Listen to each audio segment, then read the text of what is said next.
বিসমিল্লাহির রহমানির রহিম। আজ আমি হোয়াইট বোর্ডে তিনটা ম্যাথ তুলেছি। বলতে এটা হচ্ছে ম্যাথ না, এটা আমরা স্কোয়ারের রুট থাকলে আমরা কেমন করে সলভ করবো, আমরা এটা সহজে মনে রাখার জন্য এটা সহজে মনে রাখবো, সেজন্য আমি একটা তুলে দিয়েছি কেমন করে আমরা মনে রাখবো দেখবো। এখন 64 রুটের ভিতরে কিন্তু 2 দেওয়া আছে, তাহলে আমরা প্রথমে আগে করবো কি 4 আর হচ্ছে 6 আর 4 যোগ করবো।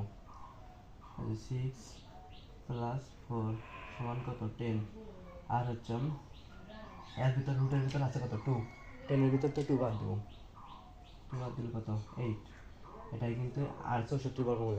আর যদি 125 দেওয়া আছে না, 125-এর ভিতর কিন্তু কিউব দেওয়া আছে, রুটের ভিতর কিন্তু কিউব দেওয়া আছে, তাহলে আমরা করবো আগে যোগ করবো 1 + 2 + 5, 5 6 7 8, 8-এর মধ্যে 3 বাদ দেবো 5, তাহলে এটার বর্গমূল 5।